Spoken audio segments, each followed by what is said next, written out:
They have found ways to trick you into logging in with MFA and presenting a real MFA prompt that shows up and hits your authentication app and everything else, but they're sitting in the middle so they get a copy of that token. Oh, man. So they can use that. Without having to have your password, they're now logged in as you at the application level.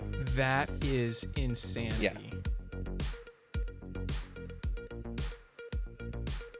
Security. Yeah. Yeah, let's talk, right? Today we want to talk about security and what's new, how are businesses being hit in their breaches, what are the ramifications of being breached. The question that I'm really excited to be talking about with you guys is what's real within the security front, because you hear so much about it.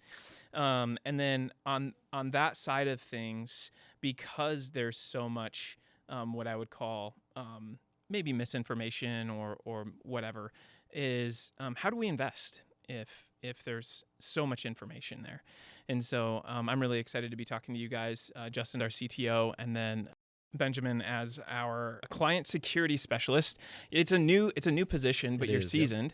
And so I'm excited to hear about a little bit more about what you do and kind of your perspective on some things. And Justin, you've been doing this a long time, and so that's been really fun to see you work through some things and build out our platforms and our practice here as well. So, but man, I kind of want to start with what's new. And this might be a little bit, Benjamin, you referred to this before, it's like cliche.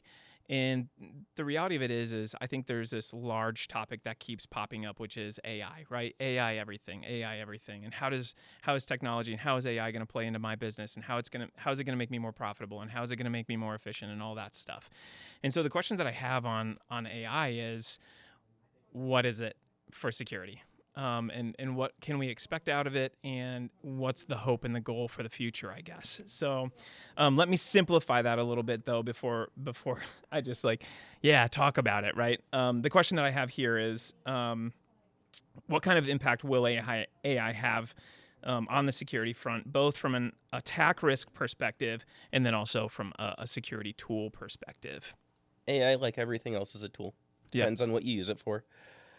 We're already seeing everything old becoming new again, because you've got your badly written emails for phishing that are now well written, because AI will go and make them sound like proper English. Oh, so a lot of the phishing emails are getting harder and harder to detect. Yeah. At the same time, if you're trying to write a malicious script, you can write the script, you can put it into AI, and it can fix it for you. Okay. So right now, it's just being used primarily as an enhancement tool. Okay. On both ends. On both ends. Yeah. Yep. Okay. Does that mean security tools themselves have an aspect of AI built into them, or are we talking about trying to use AI outside of the tool itself? Like, for example, Microsoft has Copilot as its AI. Are we, our clients, utilizing that to work in conjunction with the security tool? Or is the question more, is AI being built into some of these tools? Why is that important, and how's that affecting us and making things different? You know, I felt like I heard it two different, or I could have interpreted it two different ways. Lots of ways. Maybe there's 6 ways. Yeah. Exactly. So ever since we moved away from definition-based security, this matches this, therefore it's bad. Now it became behavioral, which is machine learning, which is kind of the predecessor to AI. So really it's just an evolution of that on the security product front. People say they have AI, but really they're just rebranding what they've always been doing with looking at detections, looking at behavior, looking for differences.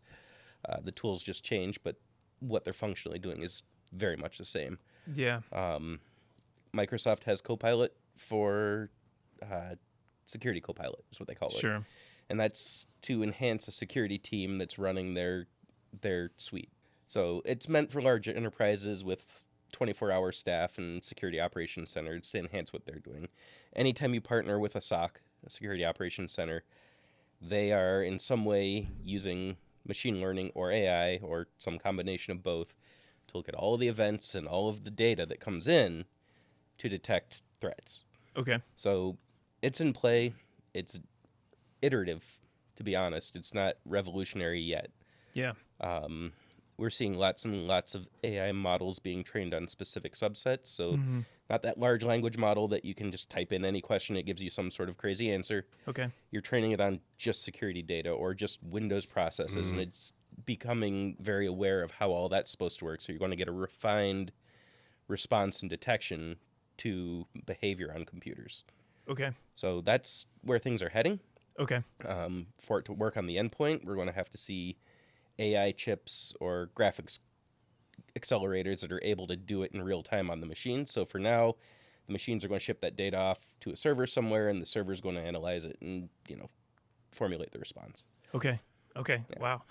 Benjamin, do you have any thoughts on that outside of what Justin just kind of spelled out for us? Yeah, I mean, every time I go into Microsoft now on the Defender side, it's like there's little tags everywhere that says enhance with AI, enhance with, all these rules, all these policies. It says, which Microsoft doesn't really indicate what they're enhancing with AI, but Okay. a lot of the times there are tons of things that tag AI basically with it. So how much is it being used?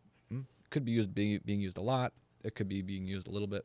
Yeah. But it is in there. It is a function of some of these tools that we use on the security side, but it's also, like we talked about, being used to enhance the threat actor side. Yeah. Which is obviously not ideal. Yeah. And I know a lot of people, I'll throw out a basic security phishing training tool that a lot of companies use called KnowBefore, right? Yeah. A lot of clients use that. A lot of our clients use that. We're a big believer in a KnowBefore phishing training simulation for end users. Now, Justin, as you were talking about earlier, this behavioral change in the fact that these emails can get written a lot better, does that change how a service tool like KnowBefore, what does it have to do to change to to help us better understand that? Great stuff's question. getting better. At some point, we're gonna have to question every single email we get from anybody ever all day long. You got it. Is there anything out there Can I do a follow-up question yeah, to that? like- Because I had a question, obviously the AI side is, like you said, it's going to write better, phishing emails. Are there tells for us as humans to be able to look at something and say, that doesn't look right, or that looks like, in the beginning, what is it, generative AI? I think they couldn't make hands. Hands were really hard, so they were like, So just all fingers are always yeah, messed up or yeah, they're something. 10 fingers on one hand or whatever. On the for the phishing emails, is there a way for us to say, ooh, that looks off, or that doesn't sound necessarily human, or are there any tells that we should be looking for to make sure on the security side that we're just being safe? The biggest thing is if you're not expecting the email, treat it with less trust. Okay. Right? So if you're not expecting to get an email with an invoice from somebody, don't click on the attachment. Yeah. That's a large part of it. Having your email security set up correctly so that you've got DKIM, you've got DMARC, you've got your sender protection framework, it's all set correctly, it's going to cut out the spoofing. So you're not going to get an email from Travis that isn't from Travis. It'll get caught up in that. So now it's going to be coming from somewhere outside with a funky spelling. So you'll be able to look at the sender to know that that's not actually that person. Sure. And then, it's really just whether or not you should be getting that email and that context from that person. Yeah. Okay. And usually there's a call to action. Click this link. Yeah. Send me a response. Send me your bank info. Look at this So you have to attachment. do something with the email. Okay. And a lot of the times when that call to action is asked of you, there are multiple ways you could do that. So you could do it the normal way you would do log into Microsoft or reset your Microsoft password instead of going via the email that you received. Yeah. So what you're saying then, and this is most phishing emails, right? Nobody can just send you a phishing email, and if you click on the phishing email, all of a sudden they're in, right? There has to be some way that you've engaged, whether it's clicking on a link or submitting info or something to that nature. Usually. Okay. Yeah. If there's a security vulnerability and you're not patching and you're not keeping everything up to date, Yeah. they can leverage that to make it a clickless exploit. Ah, okay. All you have to do is look at it, and it's going to execute something and take action that you didn't even know was happening. Gotcha. Which are few and far between. Right. But they happen. It's real. Yeah. Cool. Cool. Okay, can we take our innovation hats and put those on for a second? Because the thing that I love about you, Justin, is that you are not only a huge technical resource, and you're very studied on anything and everything. It can be from technicality to like, hey, by the way, let me tell you about this countertop, right? You just that's who you are, which I love. But when it comes to AI and tools for security, do you have thoughts as to, hey, what could it look like for a something to help detect those phishing emails, or a tool that might help us be a bit more secure? Anything that we should be looking out for in the future here? Security has traditionally been very reactive. So there's a threat, we find a way to stop the threat. Okay. So it's going to follow whatever is being used Okay. to breach. They're going to find solutions for it that follow. I could see an AI that reads all your email, knows all your email history, and can say, hey, this doesn't sound right. This person doesn't usually email you. Treat this email with caution, that Sure. sort of thing. Yeah. As far as the rest of it, I mean, it's just going to be smarter and smarter process and endpoint monitoring. Hey, Yeah. this process doesn't usually do this function. I'm going to stop that. Yeah. Yeah. Okay. Cool. Anything on your end, Benjamin? Have you thought of anything like that? Yeah, it is hard because the more the good people are working on things, the more the bad people are working on things. So, you jump up one step, they're going to jump up one step higher than you. So it's yeah, on the hardware, on the software side of things, it's hard, but I do think that the users need to know the things. Yeah. Which I don't know if this was your question, but I do think there's a lot of user training that comes with a lot of this stuff. Yeah. Yeah. Because they're basically the last bottleneck, unless there's a zero-day exploit or something like that on the machine. But usually the fact is the user is the bottleneck. Yeah. So getting them trained up to know, oh, I shouldn't click this link because X, Y, and Z, or I shouldn't really install this weird software that my friend told me about because X, Y, and Z.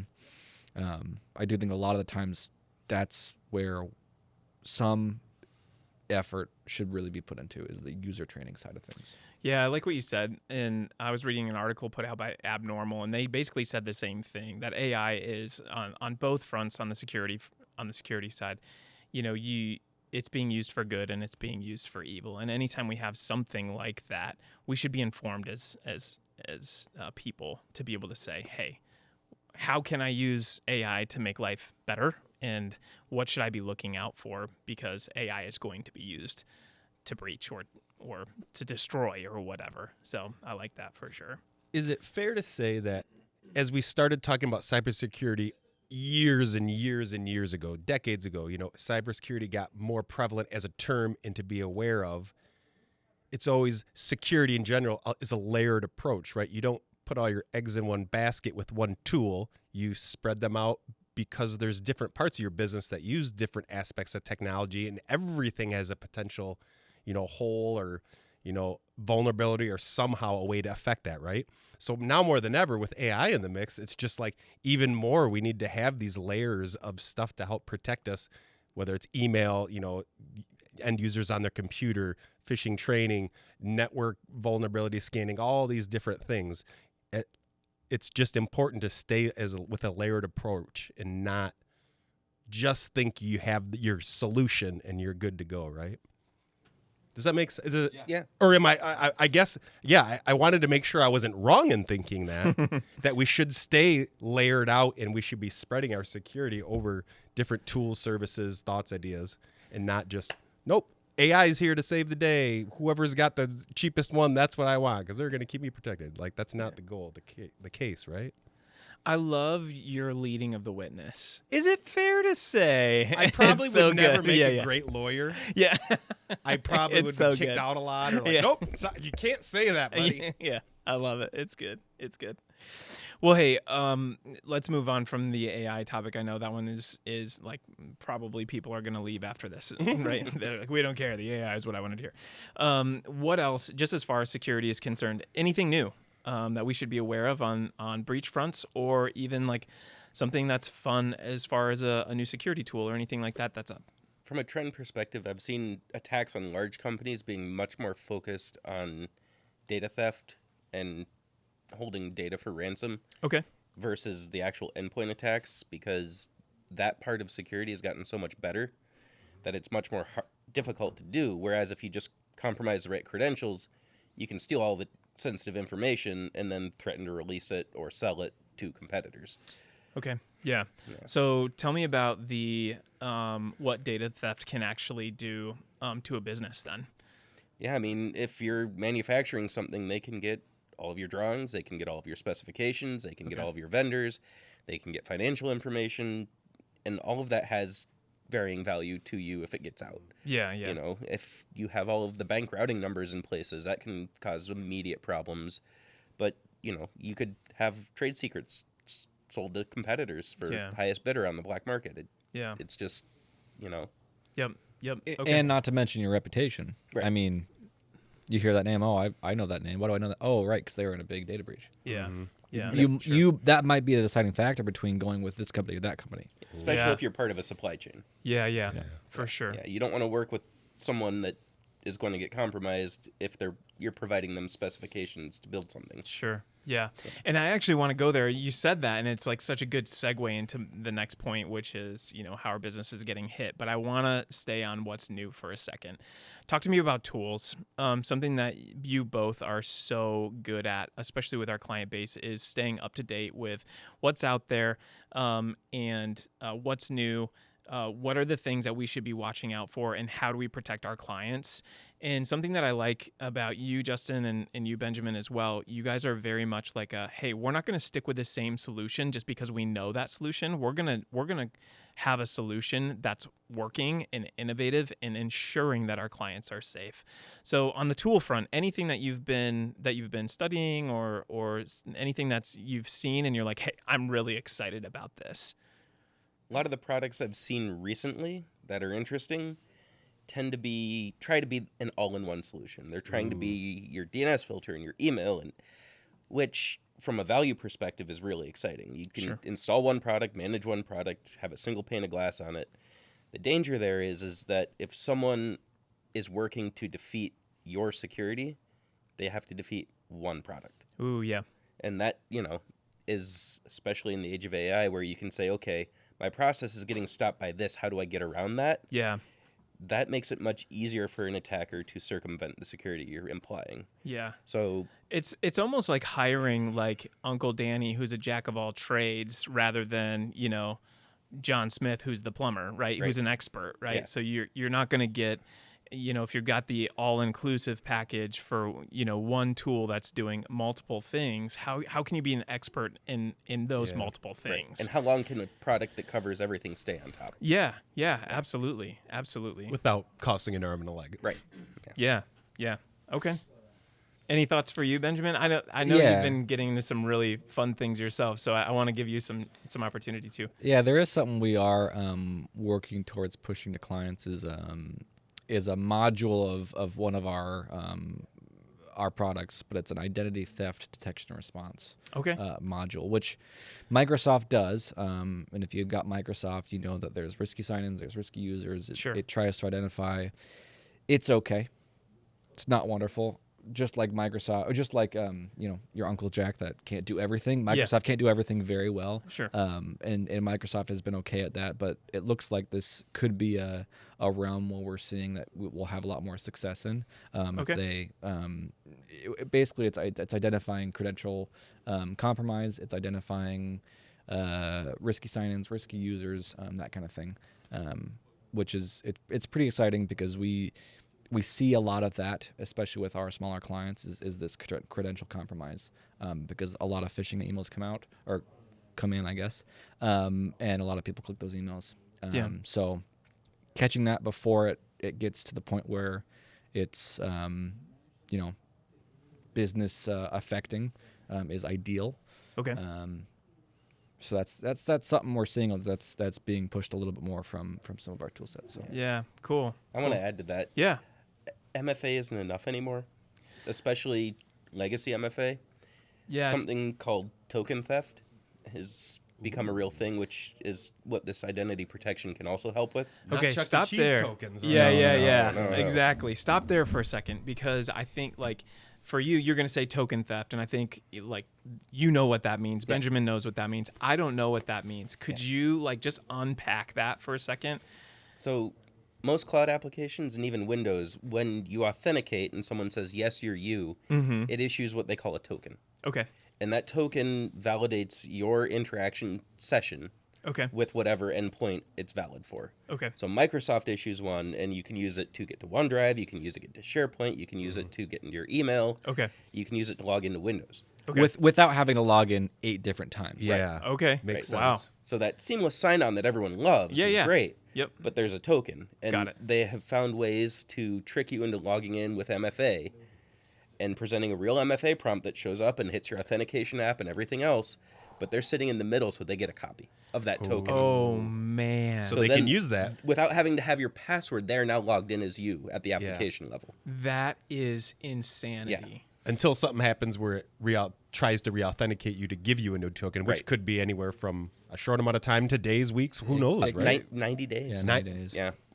Wow. That is so crazy, and it brings me to my next point, which is, man, how are businesses being hit? And so you're talking about some very intuitive new technology where you're like, hey, MFA no longer is the solution, right? And here's the thing: we have seen potential clients and clients that are just doing MFA now because they're being forced to do it, right? And so being on top of that, or I guess proactive to the next thing is going to be so important on that security front. But how are businesses getting hit? According to IBM X, they wrote a report. There are 4 different industries right now that are at the top of the list for being hit. Manufacturing being one, finance, finance and insurance, professional services, and energy. Isn't that crazy? Yeah. I wouldn't have thought energy either, but you're talking about I think there's a lot of reasons for it, but I want to ask some questions first. But so all that to say, I liked your explanation because that gives an explanation as to how businesses are hit. How else are businesses being breached right now on the security front? I would say that phishing is still one of the top. Yeah. Okay. Stealing credentials. Now you can get into systems. Anything that's cloud as a service, it's exposed, right? Yep. Most organizations aren't using trust down to the device level. So Okay. it's easy. You can work from home. You can work from your phone. You can work from your uncle's computer. You can work from anywhere. Yeah. That's not very secure, but it's very convenient. Yeah. So that's one. Yeah. The other one is just people aren't keeping up with patches. They're running old versions of software because they don't want to pay for support. Yep. They aren't updating things because it's inconvenient or Sure. their system is broken. Sure. And when you have an unpatched vulnerability that's exposed to the internet, they're going to find it. They Yeah. will write scripts and they will have bots and they have AI and they're going to find that. They can scan pretty much the whole world in a day, Crazy. find everything that's open, and then run attacks against it. So not exposing things to the internet and not having unpatched vulnerabilities is probably the number 2 in my mind. Yeah. Okay. I would say so. Okay. Talk to me about ransomware. Yeah. I guess, you hear all the horror stories about it. Like, we've had some local businesses that we've really, like, I would say our heart just goes out to, right? They've been struck, and then, you hear about all the loss of production or the loss of even employees at times and that kind of thing. Why is ransomware so popular? And what are the ramifications of ransomware? I mean, I'd say it's popular because it's easy. You can Okay. get on the right part of the internet, and you can buy a toolkit, and all you have to do is read the README and run it. Yeah. I feel like it's the wrong part of the internet. Wow. yeah. Yep. You have to be finding what you're looking for. is what Yeah. you're saying. Depends on what your goals are. Fair enough. Yeah. Yeah. Okay. Yeah, so ransomware as a service has become a real thing, and Okay. it's easy. If you're in a country that doesn't have a lot of law and doesn't have international reach, or, if your target can't get to you in the country you're in, Yeah. it's a really easy way to make money that usually those same countries, poverty is a problem. So Gotcha. if you can even get one person out of 100,000 emails to click a link and you can collect $100,000 of ransomware that year, you are so far above the normal GDP of that country. Jeez. Yeah. Yeah, Yeah. Never thought about that.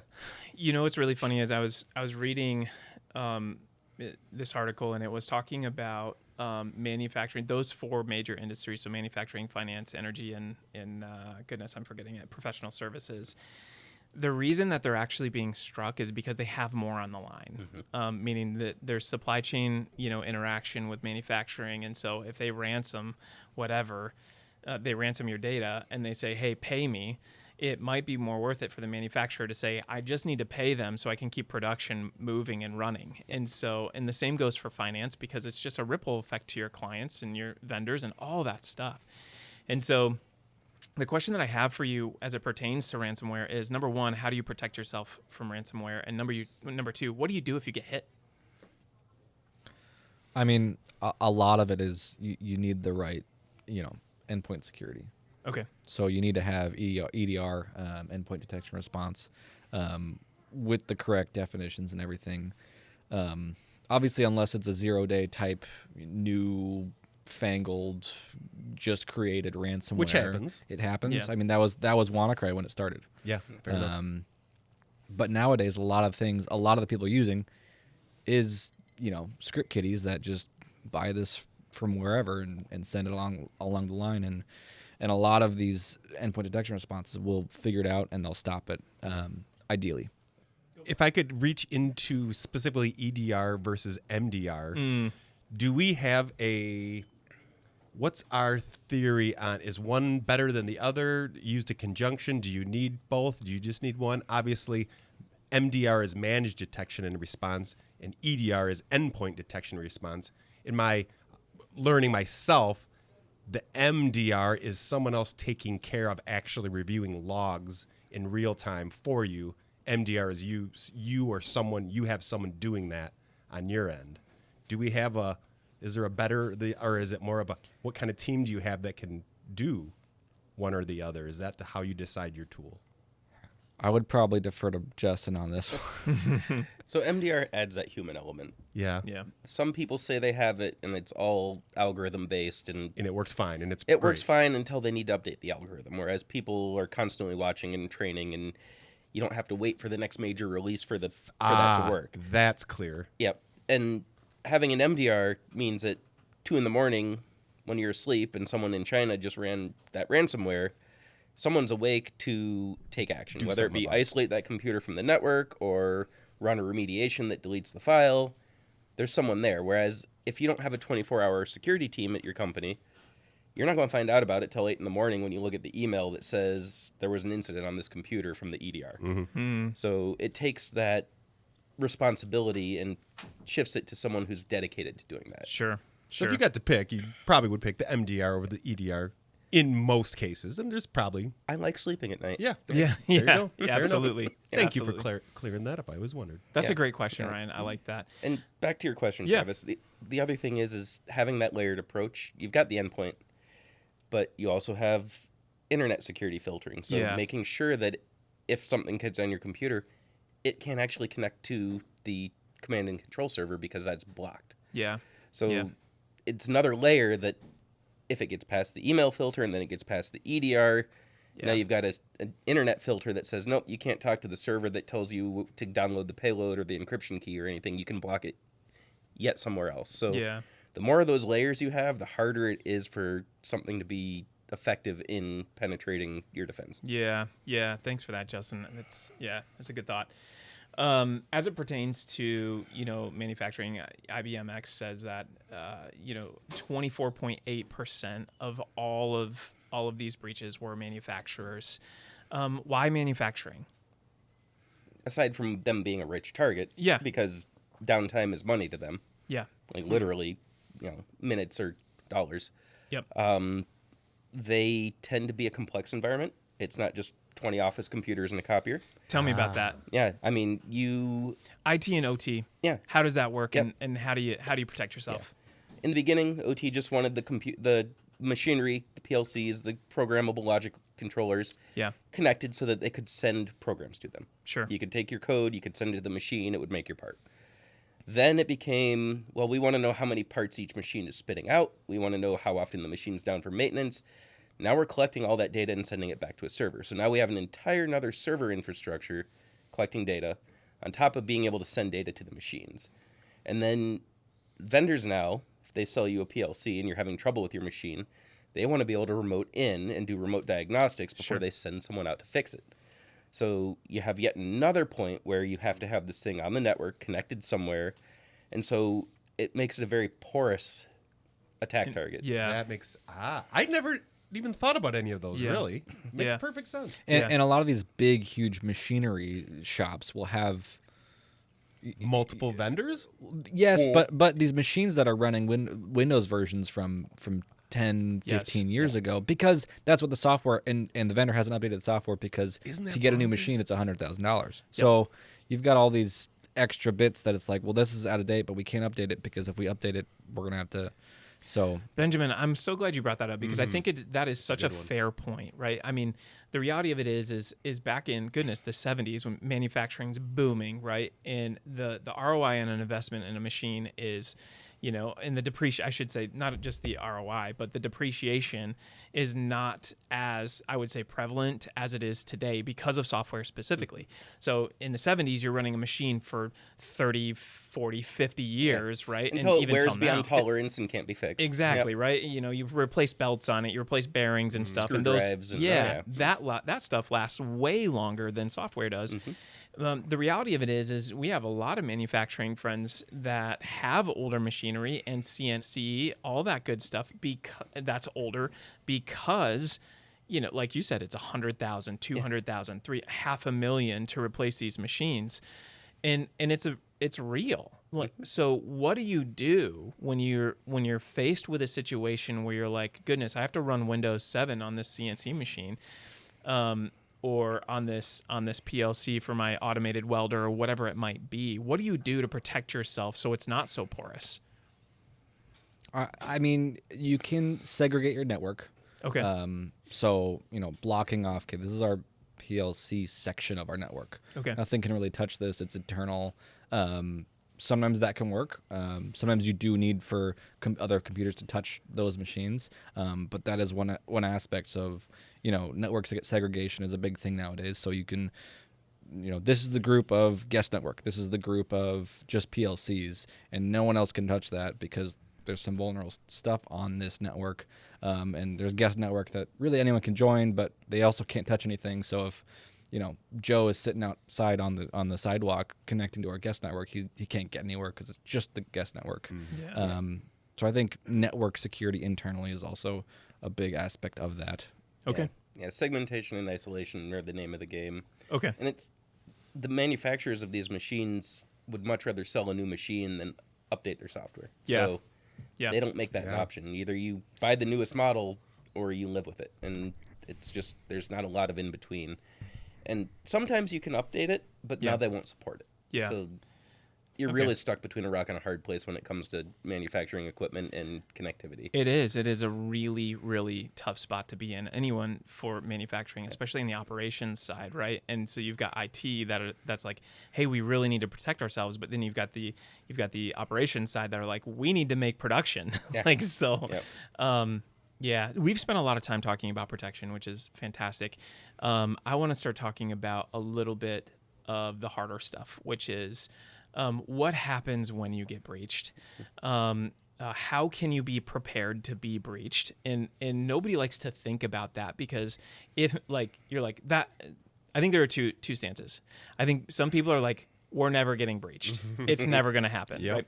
And then you've got the other people that are like, I don't want to think about that because it creates anxiety in me. So I don't want to do that. You know what I mean? You're totally right. You're spot on. So I think it would be wise for us to talk about, okay, how do we be prepared to be breached? Is like doom and gloom as that sounds. I think there's wisdom in that. What would your recommendation be for something like that?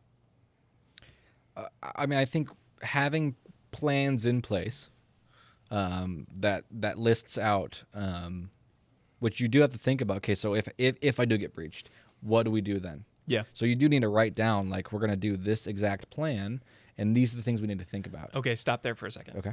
This exact plan. Tell me about that. Because my plan is this. What the heck? Yeah.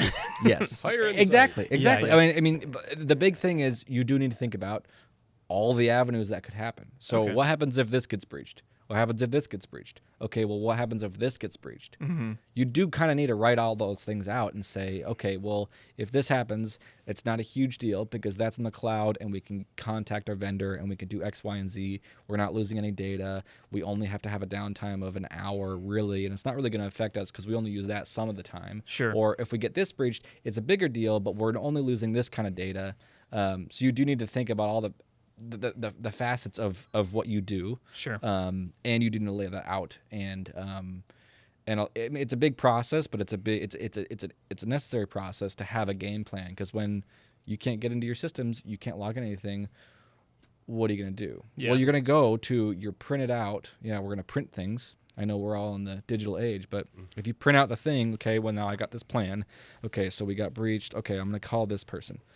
So now you got a plan written out. It's going to be in the back of your cabinet, but you have it. You have it. And then even on top of that, I think something you guys had, you ran a few months ago, maybe a couple of months ago, you ran what you called a security tabletop. And what's really funny is there are things that you all have created and planned to help us think through things that I never would have thought through. Like if we're breached, who's calling the leadership? Who's letting leadership know? Yeah. And then on top of that, who is on the leadership team? Who is connecting with our partners? Who's informing our clients? All that stuff. And that's all stuff I did not think about. And so I'm sitting there and like you guys are asking all these questions and I'm just like, grr. And like I'm so thankful for guys like you because I wouldn't have thought about And it. then a lot of assumptions come out from like, okay, we have this plan. Someone's going to contact leadership. Someone's got to contact. Someone's got to contact. Well, who does it? If you don't have a name or a title attached to that, you assume someone else is doing it. You If got something it. falls through the cracks, now you're worse off. So Yep. Do you have anything to add to that, Justin? Well, so that's an incident response plan. Sure. Anytime anything cyber happens, you need to have some architecture of how you're going to deal with it. Okay. The other half of it is how do you keep the business going? Yeah. So the business continuity side, can you run without computers? Sure. Does everyone know what that process is? Do at least the leads of each department and division, and Sure. can they operate on clipboards and paper while the cyber side's getting handled? Because otherwise, how do we do payroll? yeah, Oh yeah. yeah. Otherwise, you're Yeah. furloughing everyone until it's fixed, Yeah. and that's never a good look for employees. You lose Yeah. staff, you lose confidence. Well, especially too if you're, ransomed and you're like, shoot, I got to call a lawyer. I got to figure out, like, Yep. do I call the police? Like, what is it that I do to figure out whether or not Yeah. I'm paying this That's ransom Part or of your how am I incident fighting response this? plan for sure. Yeah, yeah. You need to know what your legal disclosure requirements are, depending on your industry. You need cyber insurance. to be able to contact your cyber insurance. Yeah. They often have resources that do nothing but deal with this sort of situation, Okay. so they should be one of your first calls. Yeah, yeah. So, Yeah. that's what you're paying for, more so than the getting reimbursed for production loss or for paying ransom. You just want to be able to get this fixed as soon as possible. Yeah. And they have the most expertise in that. Because that's all they do. Day Yeah. in, day out, they deal with people that have had breaches. Yeah, yeah, totally. And they'll give you the best advice. Okay. Good to know. Cool. Yeah, that's great. I want to start to kind of wrap some things up, but to do that, I think it would be a fair question for us to ask, what's real? And I ask that because, you can jump online and you're like, oh, well, in 2024, it was like 10, I'm pulling a number because I've read so many articles, but like $10.3 billion were spent in cybersecurity attacks this year. And so you read stuff like that and you're like, well, I'm not making $10 billion in my organization. Yeah. So what does that mean for me specifically as a business owner or as a business leader? What's real on the cybersecurity front? Because it feels like people are using fear mongering and fear tactics to sell more. Yeah. So what do you guys think? How can you speak into that? What I've seen the most this last year is the petty stuff, the credential harvesting. I get your credentials by getting you to log in. I use those credentials to email everybody in your contact list and your sent items ever. I try to get all of their credentials, and then I sell that list of credentials. That's easy. It's, no one's going to come after me for it. I get paid. It's not a lot of money, but where I live, that's a lot of money. Yeah. That's very common. And then those credentials are used for deeper crime later Sure. by more sophisticated attackers. Yeah. That's what's most common. From after that, it's a lot of the low-level, I want you to go get gift card scam. You know, oh, I'm the CEO, and they get his phone number out of that email harvesting. They get his email. They can even send email as him if they get his email address. Oh, man, yeah. They get, $10,000 through a few employees buying gift cards. And then from there, it's the financial fraud of sending fake invoices, getting people to make wire transfers to the wrong accounts. It's hard to get that money back if it's an ACH. So that's the next easy money. Ransomware kind of comes after that because it's a lot harder. You have to have the right tools. You have to have the right victim. Everything needs to align in order for that to hit. So that's the next step from there. In parallel with data exfiltration and ransoming that data, which you pay them, they may leak it anyway because there's no real honor amongst thieves. Yeah. So, yeah. Yeah. Yeah. What would you say to somebody who would say, that's never going to happen to me? I'd be very curious what their security posture is. Okay. What are they actually employing? Are they bluffing, or do they know something that you don't know? Yeah. Because I have seen a lot of phishing emails get through very, very secure email gateways. Yeah. I see it all the time. Sure. And it's like, why wasn't that caught? I don't know, but it wasn't. Yeah. Because the threat actors are just as smart as the people making the software that's trying to stop them. Yeah. So it can happen to everyone. Yeah. So what do we do instead? Well, you try to make your posture across the board as best as you can within reason. You're not going to, I don't say spend, 2 times your business revenue on security, but yeah, sure. But do the best you can. If you can implement MFA and it's going to annoy 3 of your employees, okay, do it anyway. Yeah. I don't care. I don't care. Sorry. Yeah. I don't care. It's going to annoy some people. You got to do it. Yeah. It's one employee that's, annoyed that you have to MFA and use your fingerprint or not use X, Y, and Z because it doesn't work, or it's got a vulnerable, exploit out there or something like that. That's worth it. So, Sure. So you want someone to show you, like, okay, you say that. Why do you think that? Share with me why you would say that. Yeah. Like what you want to see? You want to lay it all out for me. Basically, that's it. You can't bluff this stuff. At the end of the day, I'd say anyone can got. Yeah. So you're not going to believe the person that says no. Now I lost track of the question because my mind's racing everywhere now. Well, the reality, I think, is there are some people that, like, you came at it from a different perspective than I did, right? So you came at it from they're so confident in their security that they just believe I'm never going to get got. Either that or they're just willing to gamble. Yeah, exactly. So, I'm picturing somebody rolling the dice. You're like, I'm not going to hit a 1. Yeah, exactly. Sometimes you hit the 1. Yeah, totally. I mean, it is sucky. Yeah. Because people think, why me? Why did I get hit? Well, because it doesn't matter. Yeah. You did, and you can. Yeah. So it's more a matter of, if I'm hearing you correctly, without being somebody that's doom and gloom, it's somewhat a matter of not if, but when. At some point, yes. Yeah. And it's not like it's going to be a when, like, oh my goodness, there's ransomware, right? But it could be like, hey, I clicked on a phishing email. Exactly. Yeah. Yep. Yeah. And that can happen. Yeah. And at that point, I do think there is a side of security that people are like embarrassed about. Sure. I think we just need to be open about it. Yeah. I mean, you no need to shame. Tell your employees, look, if something happens, we don't care. Yeah. You're not going to get fired because you clicked the phishing link. You're not going to be punished. We just need to know. Yeah. Yeah. That's great. Yeah. Yeah, we want to find out the easy way. 'Cause Yeah. we'll find out either way. Yep. Yeah. Yeah. That's a When good you're point. sending 10,000 emails a minute, we know something's up. Yeah. And for sure, and you've heard all these horror stories from different companies that have had breaches. Yeah. There is a person that was breached to every one of those. No one wants to be that guy, right? And some of those, what if it was the IT director that was in charge of security and he had the attitude, I'm never going to get breached. He's never going to, he's going to feel the worst. Or you've got Greg in, like, the server closet, like, no, I'm just kidding. Sorry if your name is Greg. Yeah, no kidding. And you live in a server closet. Yeah. No, totally. but yeah, that, Yeah. no shame. I like that because that's not something that gets talked about. You're right. Yeah. It's like anything else. It's risk taking. There's Yeah. people that are like, "Oh, I'm a good driver. I'm not going over my seatbelt." Yeah. Well, yeah, okay, but Some people run stop signs. Yeah, Yeah. exactly. Yeah. Yeah. Totally. I like what you said, Justin, because I think, something that I love about InsITe is when we come alongside our clients, we try to align with what it is that, number one, they're looking to do as a business and how we can facilitate best practice around that. And that doesn't mean for us, we want to sell you everything. It's got to work for you. But what we do want to do is assess your risk and try to mitigate as much of it as possible on the budget that you can afford. Yep. And so that's what I've always appreciated about us being having a security mindset first, and then saying, how do we make this fit your business is something that I love and get passionate about.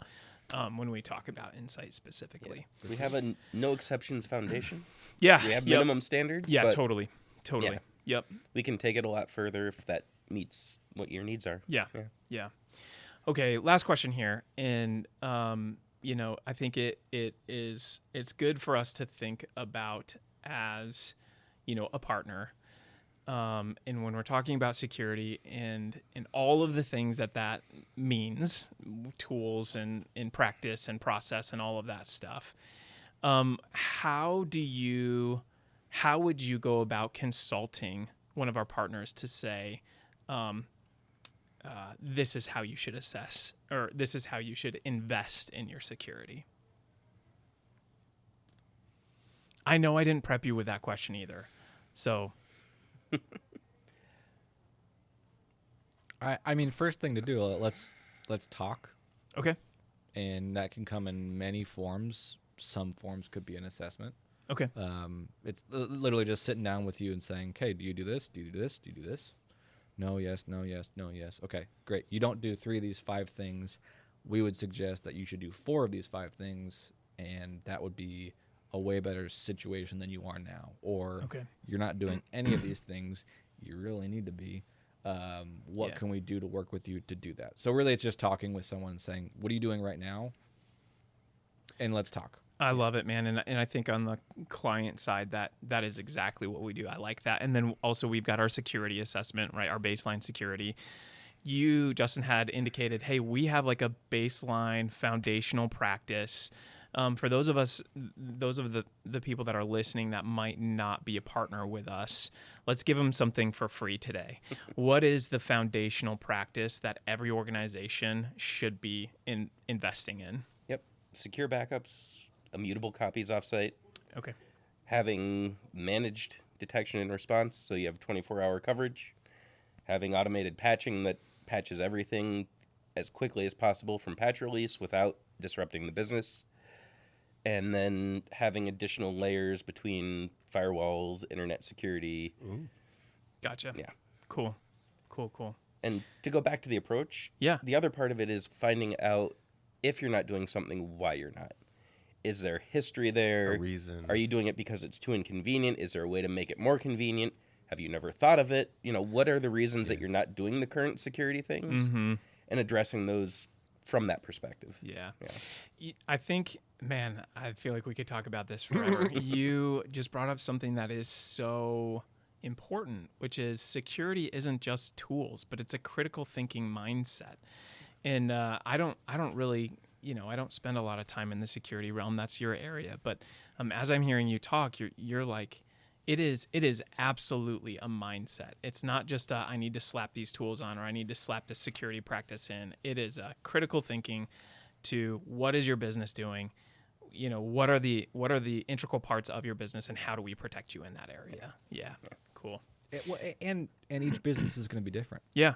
We might suggest X, Y, and Z to one client, but A, B, and C to another. Yeah. Sure. Because they don't deal with blah, blah, blah, or they do deal with blah, blah, blah. Yeah. So it really Sure. depends on what you're doing and who you're interacting with. Yeah. Yeah. Well, guys, thank you so much for your time and energy, and not just on the podcast, but in everything you do for our clients, and then also for InsITe. Just a joy to speak with you guys, and thanks so much for spending some time with us. Yeah, Travis. Yeah. Thanks for having us. Thanks. Yeah. If you guys at all were interested in that conversation about security, we would love to talk with you about a lot more technology, specifically on February 19th. We have Microsoft 365 Community Days coming up. We're also at InsITe are trying to get the Microsoft community all through West Michigan to join up at the Grand Rapids Chamber of Commerce office for a full day of talking about different Microsoft related productivity tips, efficiencies, and specifically Microsoft Loop. A lot of people are wanting to learn more about Microsoft Loop. We'll do all these plus a lot more. Come check us out. You can hit us up on our website. You can register. We would love to have you. We hope you see you there.